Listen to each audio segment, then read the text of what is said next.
We're on page 36. And Rabbi Avraham has spent the last few pages trying to get us to understand the importance of serving Hashem without any ulterior motives.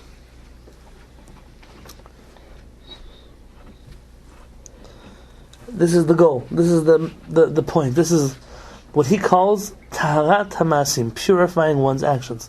And it doesn't just have to be for Hashem. I think in general, sometimes people call you up and they ask you a question, and you're just waiting for the, okay, what do you need from me? Sure, thank you.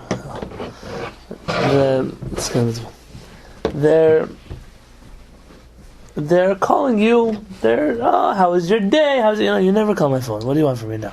These people are calling you for an ulterior motive. You never want, God forbid, to do the same thing to Hashem. It's like people, they never talk to HaKadosh Baruch Hu, never. All of a sudden something happens wrong in the family, at work, and suddenly they're banging down the gates of mercy. Where was Hashem the rest of the year? Yeah. Just like we wouldn't do that to another human being, how much more so to HaKadosh Baruch Hu? But then there are those people who are always friends, but they're only doing it because they're trying to get something out of you. And you should know, there are sometimes people who are friends with other people, they're not going to get money from them. There are people who are friends with wealthy people, let's say. And they, probably in the back of their mind, they dreamed the person would just write them out $1 million check. But it doesn't happen. I've never seen it happen. At least not to the best of my knowledge. Yeah? I never heard of it. Not that I've tried. Rather, the reason they're friends is in order to have a certain level of prestige. You know who's my friend? You know that millionaire who lives in who knows where? He's my friend. Meaning that friendship is serving you're getting something out of it, even if it's not money. You're getting a certain prestige. Don't be my friend because of my money. Be my friend even if I was broke, you would still be my friend. The same thing, HaKadosh Baruch Hu, a certain purity of actions. Why are you doing mitzvot? I saw someone today write something about how something happened in the world, and because of that, all these punishments are coming down. You think HaKadosh Baruch Hu, that's how he works. You think that Hashem is pure in actions. So if it's righteous, He does righteousness. If it's evil, He eradicates it. So we sometimes see the world a little bit different. Okay, that's what our job is. But a little bit of Hashem is the purest of pure. It's not a petty being. It's the purest of pure. We are part of HaKadosh Baruch Hu. Says Rabbeinu Avraham, "Ulefi hamuvan mehadarga zo." From if you understand these levels, not serving Hashem out of fear, not out of love, just out of a true desire for truth. Yuvan matzav hakitot hamurkavot mehadargot ele. So there's all kinds of middle categories between those who serve Hashem out of fear and those who serve Hashem out of love and those who serve Hashem out of purity. But he said you can already figure those out on your own. Havenet hadavar. He says understand this concept. Ushkod alav. What does shkod alav mean? Sit on it, dwell on it, spend a lot of time thinking about this concept. Don't end the chapter today with me and never think about this again. Next time you do a mitzvah, why am I doing it? What's the purpose? You put on a kippah when you do that. Why am I doing it? Tzitzit. Why am I doing it? Put on tefillin in the morning. What good does it do for me? Ask yourself these questions. Make sure that you're not being impure in actions. V'Hashem yitalen, if you do this, Hashem yishmocha min hatzviut. Hashem will protect you from hypocrisy. Tzviut. It's an important Hebrew word. Tzvuim, hypocrites. Tzviut, hypocrisy. V'yazrecha al hatahora, and Hashem will help you attain purity. We didn't speak about hypocrisy yet. It sounds like in the last paragraph he throws in this word hypocrisy.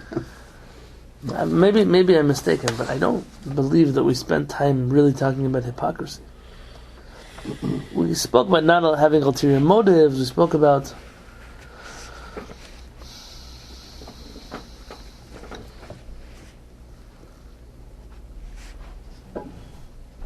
I'll tell you why this is important. Hypocrisy is an important thing to discuss. There's a famous king. His name was King Yanai. Are you familiar with him? Yanai. No. King Yanai had a sister from the Talmudic times. Sister Shlom Tzion. A wife, Shlom Tzion. His wife was Shlom Tzion. Shlom Tzion was the sister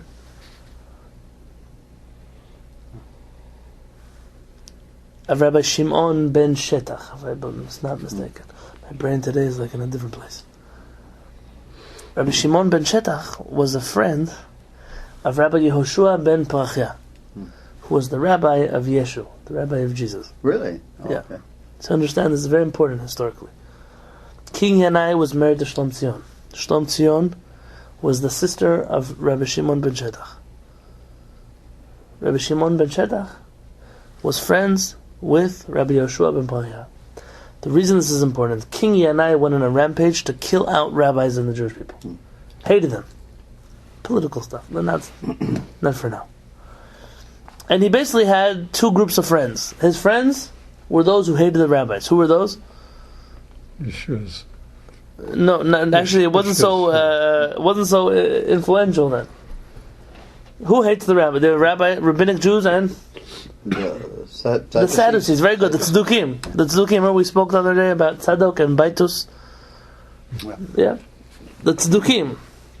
They were good friends, not because they loved Yanai, but because they were happy he was killing the rabbis. Is that the king whose wife was Jezebel in English? No, that's Achav. Oh, I'm confusing them. Yeah, that's a biblical character. This is a rabbinic times. Okay. They also had enemies. Who were their enemies? If you're killing the rabbis, who are going to be your enemies? I'll give you a hint. Other rabbis. The other rabbis, which made up a group known as who is the opposite of the Sadducees? Help me out again. The rabbinic rabbis. Rabbinic Jews have a name. Do you remember their name? I can't think of the name. Starts with a P. Starts with a P. Pharisees. The Pharisees. Why are they called Pharisees? Do you know? I should have known that one because Pharisees are constantly mentioned in Christianity. Why Pharisees? What are Pharisees? Comes from the Hebrew word Purushim. Purushim. We are, anyone sitting around this table, you are part of the Pharisees, like it or not. Those are our teachers, those are our rabbis, those are who we come from. The Pharisees are called Purushim because they were Purushim. They were literally removed. They were devout. And they separated themselves from the rest of the community that was going off the deep end in the second temple. Lifosh, to separate. So here's the story. King Yanai has words of wisdom for his wife that are so important they're recorded in the Talmud. King Yanai at a certain point does tshuva. He goes back. He brings back rabbis to Jerusalem, to Israel. He tells his wife, Shlom Tzion, His hari min ha-perushim. Beware of the Purushim. Why? Hem sonenu, they are our enemies. He says, don't fear the Pharisees. The Tzedukim. Don't fear the Tzedukim, because they are our friends. Who must you fear? Sadducees. His hari min ha-tzevuim. Beware of the hypocrites. Oh. And then he pulls out a biblical reference. She'osim ma'aseh zimri. They perform the act of zimri. Who is zimri? Someone help me out here. Zimri from the Torah. Okay, I'll give you a hint. They perform acts like zimri. Umevakshim sachar kapinchas. But they ask for a reward as if they're righteous like Pinchas. Pinchas, does that help you out? Pinchas. Who did Pinchas kill? Was it Zimri? Very good. Pinchas killed Zimri. Why did he kill Zimri? Because he was doing something with another lady. Right. And Pinchas was a zealot for Hashem, and he kills Zimri, and he's considered the hero of the Jewish people at that time. Says King Yanai to his wife, don't be afraid of your enemies. Because you know they hate you. Yeah. Don't be afraid of your friends. You know they love you. There's nothing to be afraid of. You just have to know that they're there. Who must you fear? The tzevuim, the hypocrites. Those who perform ugly acts, but in front of you, they pretend to be your best friends. You ever know people like that? Too many. Tziviut is a real thing. I would wish people who speak Lashon Hara about a person, just also tell it to him in his face. Not because it's good for your Lashon Hara. It's good for relationships. When people find out that this one really hates me, all these years I thought he was my good friend, you know what it does to that person? Just be honest. Why are you not honest? Because you're not willing to live up to your Lashon Hara. You're not willing to take your Lashon Hara into actions. I dare you. Stop pretending to people that you love them, and you say Shabbat Shalom, and then behind their back you stab them. People don't know to be afraid of you. They don't know to be concerned about you if you're putting on a face. And that's why people do it. Not you. There are people out there who want to hurt you, and you don't even know about it. Harav Peretz once told us a story, and because of this you should know, aside from one friend, who's already anyways taken me off of his shidduch list, I refuse to be a reference for anybody's arranged marriages, any shidduchim. It's like a resume. You have to write what you did when you went to school, who your parents are, who your siblings are, and then 2 or 3 people they can call for more information. Why they have those 2 or 3 people, I have no idea. Because if they're going to call you and the person put them on their resume, it must mean they're only going to say good things about you. But I refuse to do it. You have to lie of all kinds of things. They ask you questions that are pointed out. It's not my thing. Harav Peretz was dealing with a girl. Listen to the story. Yerushalayim. In her late 30s. All of her friends got married 18, 19, 20. She's in her late 30s and had never been married. Not because she wasn't looking. She went on dates all the time.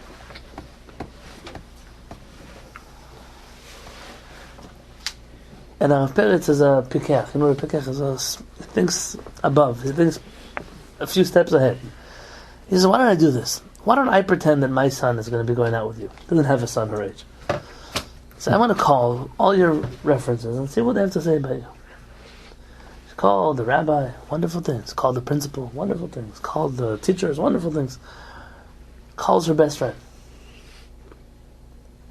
Her best friend, venom. Venom. This girl, she shouldn't get married. This one, she will be a terrible wife. You know what she did when in high school? All these things. And this friend, for many years, was jealous of this girl, that she was accomplished, she had a job, and she made it her point that when people would call, maybe it could be a mental problem, I don't know what happened, she made it her point to ruin this girl's life while maintaining the guys that she's her best friend. They would do Shabbatot together, everything together, and she was the one. Every time a person would call, she made the commotion. How is she supposed to know? It's like 18 years, lost time. There's nothing you could do. But how would she have known? That friend was not just disgusting because of the things they did. They were disgusting because they showed one face to her, and then behind her back did something else. Yeah. Says Rabbeinu Avraham, you cannot afford to be a hypocrite in your service of Hashem. You can't afford it. You can't afford to live this life like most people do. Most people, they have this understanding. I'll tell you what they think. They think that the synagogue is the only place where Hashem sees them, which is why they frequent it so rarely. They come Yom Kippur. Why Yom Kippur? Well, because Yom Kippur I'm on my best behavior. What am I doing? I'm keeping all the laws. I don't eat, I don't drink, I'm not wearing leather shoes even. Look at me, I'm a hero. The rest of the year they're terrified to step foot in here. They come in like, oh, Hashem's watching. Where's the camera? They're afraid. What they do at their house, what they do in their jobs, what they do on the street, they don't want anybody to know. I'm not talking about people who are not religious or yes religious. Even those of us who are, you would consider yourselves Torah observant Jews. It's almost like we feel that what we do in our own private lives, and we do at our house, what we do behind it, Hashem doesn't know about it. As long as when we come here for tefillah, we come here for kolah, we put on our face, our clothes, we look to we walk the walk, talk the talk. It's not real. Who am I? I'm not Hashem. I'm not telling you anything you don't know. But it's time for people to start taking Hashem seriously. It's a real relationship. That means that if you do something right, be proud of yourself. If you do something wrong, don't be Yonah in the whales. Say, Hashem, of course you saw me do something wrong. I regret it. I'm doing it now, and Hashem, I'm probably not going to change tomorrow morning. But I'm struggling, Hashem. You have that conversation. Don't be a hypocrite. one of the big problems in the Balei Tshuva world was, and probably still is trying to act as if you are a frum Jew, quote unquote, fit an image for social reasons. And I knew people in Crown Heights that were, living together even though they weren't married because they couldn't do it. I knew other people doing cocaine and smoking dope, and I know all kinds of things. Or they had a double life, a religious persona, and then they went off and they had like the Lower East Side persona. Right. You have that too, which is, it's a different kind of hypocrisy because part of it is the fault of the inflexible world that they've entered that expects them to be all or nothing. So what they are is they are all and nothing at the same time. Right. Well, this is an important thing. It goes beyond even the Baal Tshuva world. It goes to, they just wrote a whole article about Hasidim who Friday night they put the kids to sleep, they take off the shtreimel, they get dressed, they go on the subway to Manhattan, come back at 6 o'clock in the morning, and time to sleep a few hours to make it to Kiddush after the hangover. Right. There's a whole world of people like that. Now here, I'll tell you, the religious community has a problem. And the problem is this, especially American Judaism. Not that in Israel is better. Modern Judaism. I'm going to give you a word. Modern meaning this era that we're living in. It used to be that as a community, you ever hear like those Baal Shem Tov stories? You had the one of the 36 tzaddikim praying in the synagogue, and you had Rabbi so-and-so, and you had the tailor, and you had the water carrier, and you had Moshe the thief. Now everybody in town knew that he was the thief. And he came to shul 3 times a day. He put on tefillin in the morning. It was real. I'm almost sad to say this. He was still part of the community. Maybe you held onto your wallet when you were around him. You didn't invite him over for Friday night dinner. But he was part of the community, and everyone knew this guy struggles with stealing things with his hands. And it's almost that today, if you don't, I've ever wondered, why can't a person come to shul and not put on a kippah? I understand. I'm a rabbi here. I understand that you have to wear a kippah in a synagogue, especially. I understand there's respect for what people do around you. But why can't a person walk inside and say, guys, I'm not holding there yet. That's just not where I'm at. I still want to be here, though. I still want to be part of this. What was that movie with John Goodman and the guy who played the dude? That, he was a killer during the week and a drug dealer, and then but Shabbos came. I don't kill on Shabbos. Was it the Coen brothers? It was a Coen brothers. Yeah. Wonderful.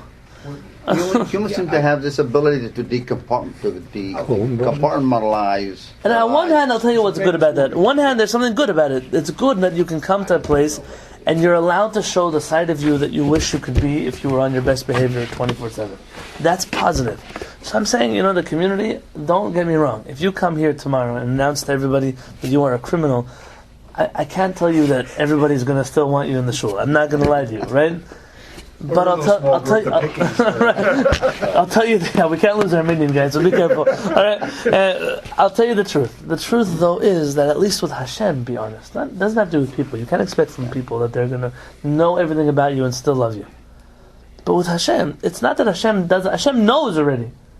There's a famous Gemara, the Gemara in Masechet Brachot. I believe, don't hold me to it, I believe it's the last chapter in the Talmud in Masechet Brachot, and I believe this halakha was taught by King Saul, by Shaul HaMelech, which is that if a person does something wrong, and immediately afterwards they regret it, they're embarrassed, there's a certain busha, an embarrassment that comes to them, that embarrassment actually erases what they did wrong. Now understand, there's one rule about tshuva. Tshuva is, the only time you can't make up for a mitzvah is when you do the mitzvah knowing that you're going to make up for it later. So if a person says Avera, okay. Meaning the Rambam says a person can't say Echta v'ashuv b'Yom Kippur. I'm going to do it now wrong now, and I'm going to. If a person did something wrong, then on Yom Kippur they can ask Mechila. But they can't plan it out that way. Like, I'll do whatever I want, and Yom Kippur I'll come. Like taking a loan from a bank or something. Well, I'll just pay it back later. Right. You have to have it has to be real. It has to be real. And so, if a person really does something wrong, and then they're embarrassed about it, that in and of itself goes a long way in repairing.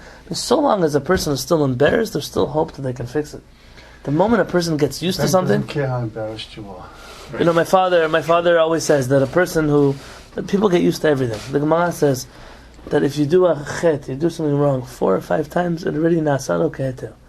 It's become already okay for you. I mean, people who, the first few times they'll do it, they think it's bad. And then they keep doing it, they already got used to it. They don't think it's bad anymore. The ability to rationalize is incredible. Everything. So my father said, you can get used to everything. He says, you know what's the proof?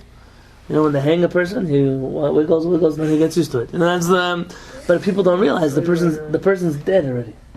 A person, there's only so much time that you can do something and still feel bad about it and be able to turn the clock back.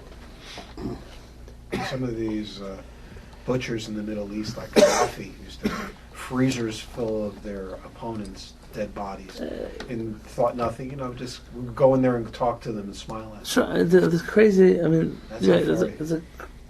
but it started somewhere. Meaning, right. When you see that sometimes a serial killer started off killing little animals, rats or cats, and then dogs, and then, meaning he was numbing his human side of himself, the side that had a soul, the side that was right. Here, when it comes to HaKadosh Baruch Hu, Rabbi Yonatan is saying, one thing I'm asking from you. I'm not asking you to be pure, in the sense that everything you're doing is just for Hashem, and you're only doing this for the sake of Torah and this for the truth. But at least be honest about where you are in that. Where am I in the ladder? It's okay for a person to say, "Hey, I didn't get there yet." I had a talk with Rav Peretz when I was in Israel 2 years ago. And he asked me, "No, so are you doing every morning with sunrise yet?" I said, "Rabbi, listen, I'm not there yet. And I'm still, every day. When I pray, 7 o'clock, 8 o'clock, when I pray, I feel inside my heart like, I wish I could do sunrise every day. I wish. I'm not there yet. And if I were to start doing it now, I wouldn't be right for me. So there are days that Baruch Hashem gives me strength and I wake up and I'm able to have a productive day, but overall my life hasn't worked out that way. And there's no pressure on me for that. But I'm not, when someone comes to tell me, hey, why aren't you, I don't have any problem with where I'm at right now. I'm okay with where I'm at. Is there room for me to grow? Yes, but I wish to present myself as I am now. I don't want to present myself as someone who I'm not. And that genuinity is something that Rabbi Yonatan says is the first step to beginning this whole road of learning Torah. One has to be very careful. Like in that English Shulchan Aruch that came out, it says that the Kitzur. The Kitzur. That if you stay in bed because you're tired in the morning, it's your Yetzer Hara, you should get up and pray and go to this and that. But sometimes people's health or their life or their stress or their Sure. I want to tell you a story. Yeah. How parents we were learning the laws of Of course, tefillah. sometimes you can also be lazy and not get out of bed. Yeah. It's very hard to know sometimes which side of the side rule you're on. Right. Every day may even be different. It's very We were tricky. learning how parents the laws of tefillah. And the biggest problem with tefillah is, I don't know if you know, the first blessing of the Shemona Esrei is the most crucial. If you don't have kavanah in the rest of Shemona Esrei, okay, it happens. But if you don't have kavanah in the first blessing, you have to go back and repeat Shemona Esrei. That's according to the Rambam? Rambam and Shulchan Aruch. Now, the Rama says, today, if you go back, you're not going to have kavanah the second time either. So our parent says, okay, if a person knows that's where they're at, but a person ideally should know, I didn't have kavanah the first time, I'm going to go back, I'm going to have kavanah the second time. I'm telling you this for a reason. So is it because of the substance of what is said in the beginning, or is it both? When you begin, you set a trend? The second reason. The Talmud says that first impressions are very important. The way you start something, so you're going to go into autopilot. That's not the hope. The hope, though, is that you'll be able to do the whole thing. But the way you begin, it sets the tone for the rest. It does. Now, a person raised their hand and said, Rabbi, what can I do when the room goes quiet? You know that moment where you say, Baruch Hashem, Ga'al Yisrael, and then goes quiet. Yeah.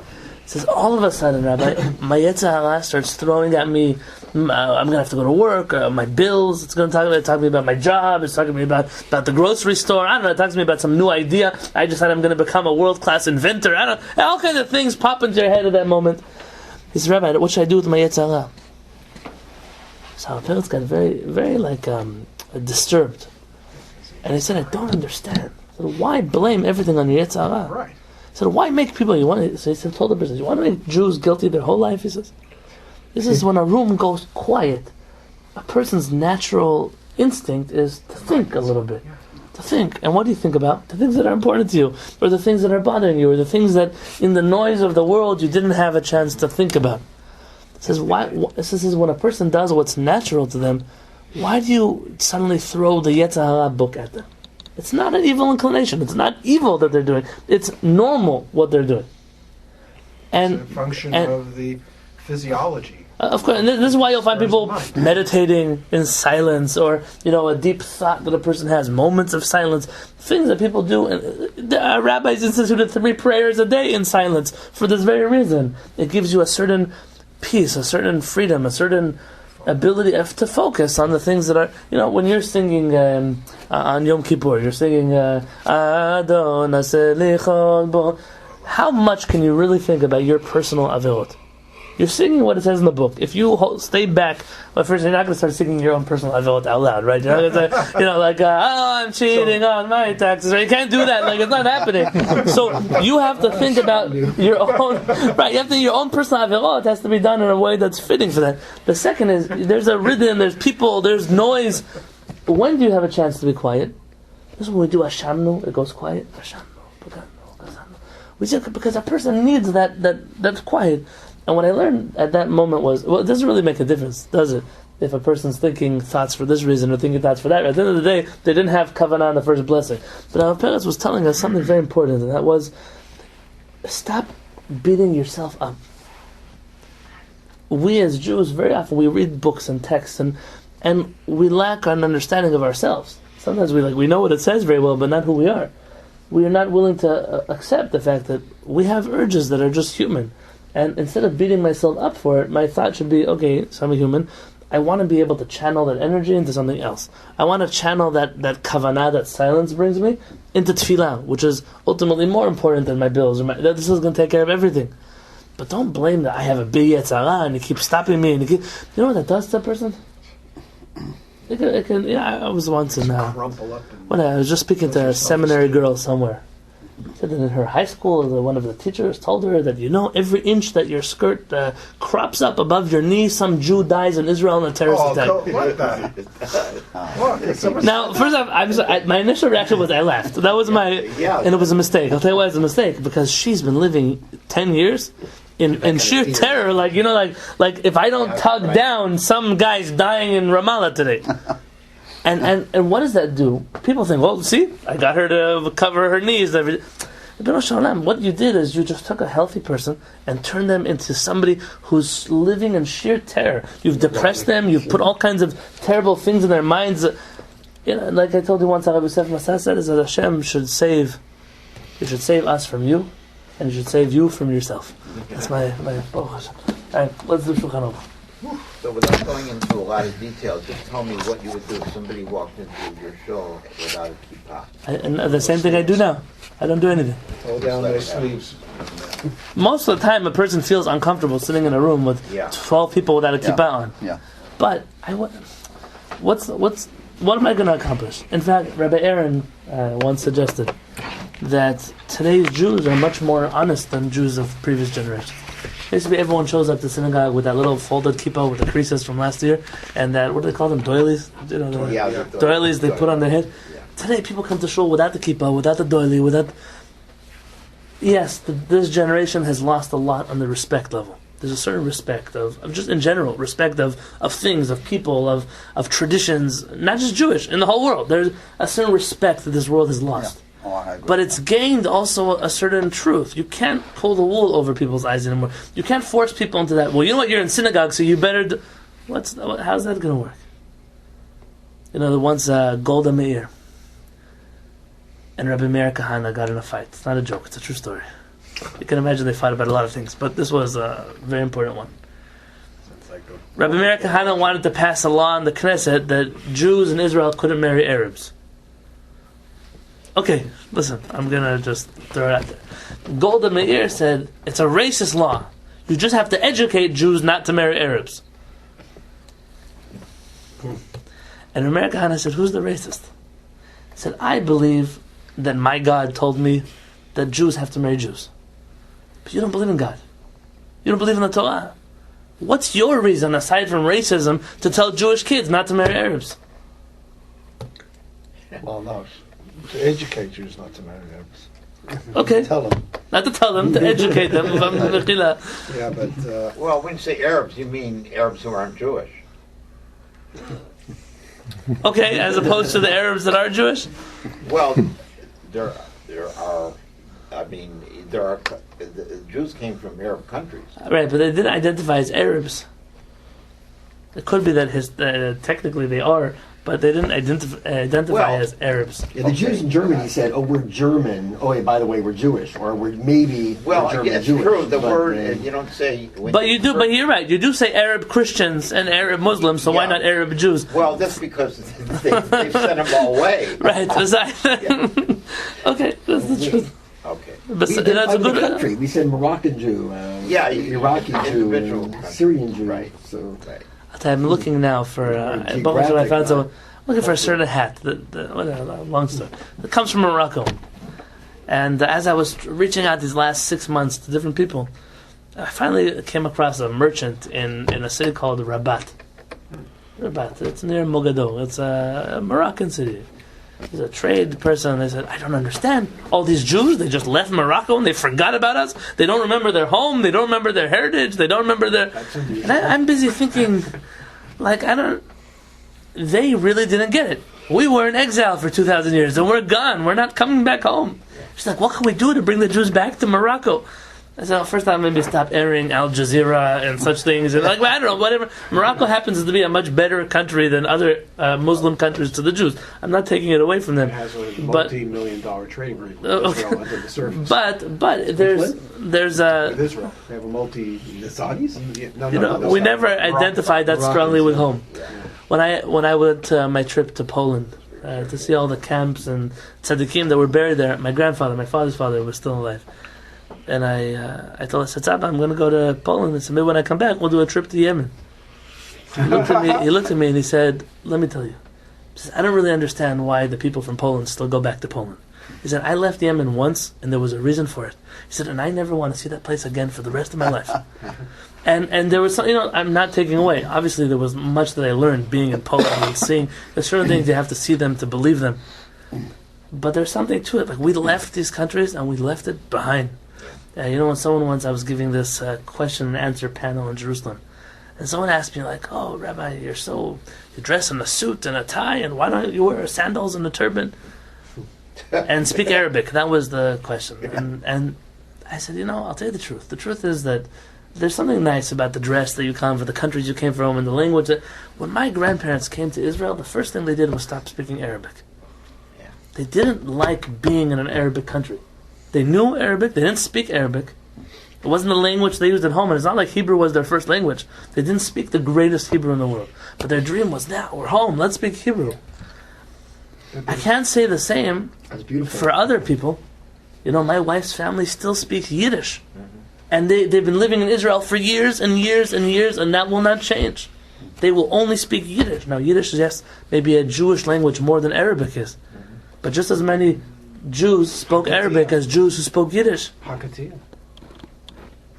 What is it? Hakatiya. What's that? That's Judeo-Arabic from Morocco. Okay, so I don't know how to name it. We just call it Moroccan, by the way. That's Sephardic Yiddish. Okay, so and there was Ladino and all the, but all of these they have value. But the moment we hold on to a certain identity that's not really ours. Yeah, but the problem is that you get what happened in Israel was a homogenization into one religious identity, or a secularization of the Temanim, where they cut off their peyot and served them pork and took away their Shabbat, and you have this other side to that as well. Can I read you a quote? I was wondering if I have a phone, so I posted Like a lot it. was lost. I posted it on one of my Facebook pages many months ago, but because it was in Hebrew, nobody appreciated it. There's a Yemenite rabbi whose name was Rabbi Yosef Kapach or Kafich, depends how you pronounce it. Coffee. That's pretty different. Well, Kafich is in Arabic, but when he came to Israel and he wrote Kuf Aleph Pei Chet, they just said Kapach, so he became Kapach, but that's not his real name. But almost today, if you would say kafich, they'd be like, "Who are you talking about?" You know, it's like, yeah, it's like, right. Exactly. So he was asked a whole laundry list of questions of, we're founding a new state of Israel, and we have many concerns about the different groups of Jews that are coming, and it was like one of the rabbinate's questions to him. And Rabbi Kapach was the family that brought over the Rambam's like handwritten manuscripts to Israel. They were like the dynasty of Rambamists, almost to the point where they were the enemies of anything Kabbalistic. They were the Yemenite rationalist halachists. Yeah, there was a rabbi in Los Angeles from that school. Right. So Rabbi Kapach, and that's why if you were at my class on Shabbat when I mentioned that Hasidic Rebbe who studied for 4 years by Rabbi Kapach, he was a student of Rabbi Ashlag who wanted to go study by Rabbi Kapach, which is like, what are you doing there? But he got a taste of both worlds. So he said, you asked me about what should we do when it comes to many Jews that come to the same school or the same yeshiva or the same synagogue. And they said they were using a term in Israel called mizug galuyot, which means like the cross-pollination of exiles. Like we should kind of, work it all out so we're doing the same thing in Israel. We're all praying with the same siddur and having the same customs and the same accents. And there was a big push. There still is a big push for that in Israel, but perhaps less than in the early years of the State of Israel. So he asked me this question. He says, you should know.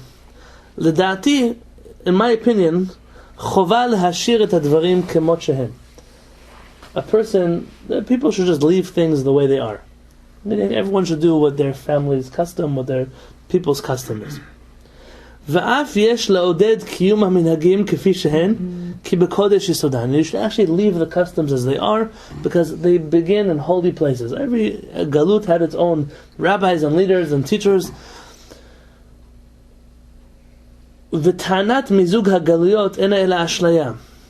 He says this whole discussion of cross-pollination, of merging, of fusing together different exiles, he says it's all just a fake, it's a fabrication. He said, no, there's nothing true about it. עדיין לא שמעתי בימינו על קהילה אשכנזית שקיבלה מנהגי תימן בהלכה.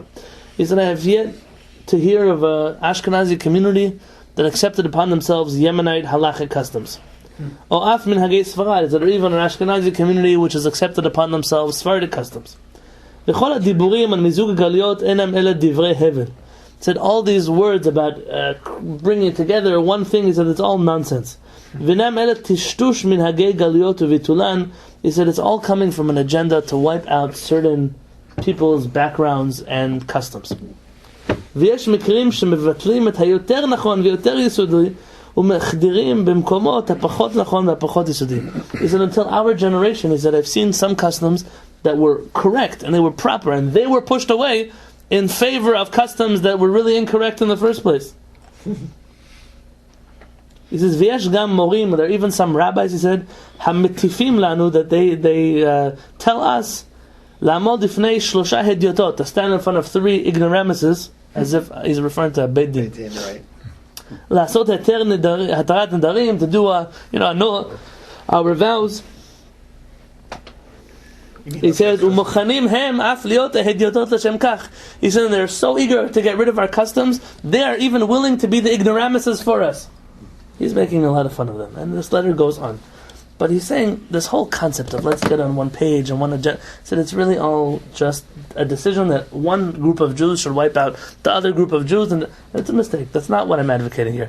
What I'm advocating is there's a certain part of our galut that we didn't choose. We didn't choose to go to Yemen or Morocco or Poland or Russia. That's kind of where we ended up. And there are parts of that are not so important. Forgive me for suggesting such a thing. Like that what made a Sephardic Jew Sephardic was not his robe. It was a certain philosophy, a certain halachic system, a certain culture perhaps that did come and develop in those countries. But that wasn't it. A Jew that came from Russia, it wasn't the vodka that made him Jewish. Coming to Israel, my custom is to drink vodka. Nothing will happen to you if you drink orange juice, right? What? You wouldn't know it at Kiddush because the Russians are... Okay, but we've all held on to things that we learned in Galut. It's not our strongest point.